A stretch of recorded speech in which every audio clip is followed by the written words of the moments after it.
মহিলারা জুমার নামাজ কিভাবে পড়বেন এবং কত রাকাত পড়বেন এবং কোন সময় পড়বেন, এই বিষয়টা নিয়ে আমাদের সমাজে অনেক ভুল ধারণা আছে।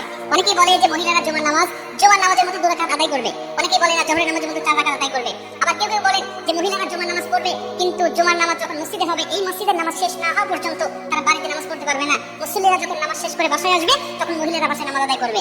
আবার অনেকেই বলে না মসজিদে নামাজ শুরু হওয়ার আগে বাসাতেই মহিলারা আগে নামাজ পড়ে নিতে হবে। এই বিভিন্ন ভুল ধারণা আমাদের সমাজে প্রচলিত আছে এখনো গ্রামগঞ্জের মধ্যে। আমি এই বিষয়টা হাদিস থেকে আপনাদের ক্লিয়ার করতে চাই।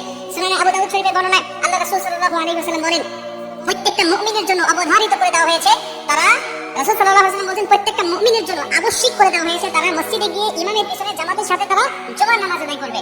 কেবলমাত্র শুধুমাত্র 4 প্রকার ব্যক্তি ছাড়া, এই 4 প্রকার ব্যক্তির উপরে আবশ্যক নয়, তারা বাড়িতে নামাজ আদায় করতে পারবে।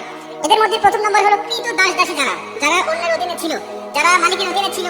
অনেক মালিক ছিলেন, অনেক মুনিব ছিলেন যারা বিধর্মী, কৃত দাস-দাসী থেকে ছুটি দিত না নামাজ পড়ার জন্য, ধর্ম পালনের জন্য। আল্লাহ তাদের উপর আবশ্যক করেননি, তারা বাসায় নামাজ আদায় করলে হয়ে যাবে। 2 নম্বর হলো যারা নারী, এদেরকে বাসায় নামাজ পড়ার জন্য আল্লাহ রাসূল সাল্লাল্লাহু আলাইহি ওয়াসাল্লাম জুমার নামাজ পড়ার জন্য বলেছেন। 3 নম্বরে আল্লাহ রাসূল সাল্লাল্লাহু আলাইহি ওয়াসাল্লাম বলেন যারা শিশু, ছোট্ট বাচ্চা, যাদের উপর শরীয়তের হুকুম এখনো কায়েম হয়নি, তারাও বাড়িতে নামাজ আদায় করবে। 4 নম্বরে আল্লাহ রাসূল সাল্লাল্লাহু আলাইহি ওয়াসাল্লাম বলেন যারা অসুস্থ ব্যক্তি এরাও মসজিদে যাবে না, তারা ইচ্ছা করলে বাড়িতে নামাজ আদায় করতে পারবে, বাড়িতে জুমার নামাজ আদায় করলে নামাজ হয়ে যাবে। তাহলে এই 4টি প্রকার মানুষের মধ্যে থেকে আমরা জানতে পারলাম যে রাসূল সাল্লাল্লাহু আলাইহি ওয়াসাল্লাম বলেন যে যদি নারী বাসায় নামাজ আদায় করে তাদের জুমার নামাজ হয়ে যাবে।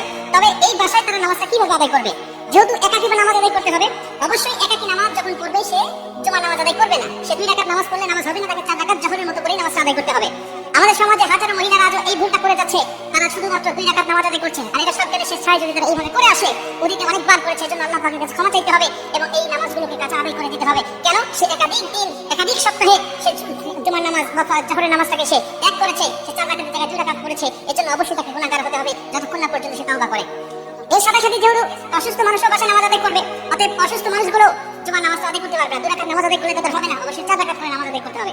জুমার নামাজের এত ফজিলত, এতটা গুরুত্ব আল্লাহ রাসূল সাল্লাল্লাহু আলাইহি ওয়াসাল্লাম দিয়েছেন এবং আল্লাহ পাক পবিত্র কোরআনের মধ্যে দিয়েছেন। আপনারা জানেন 114টি সূরার মধ্যে আল্লাহ পাক জুমআ নামে একটা সূরা নাযিল করে দিয়েছেন।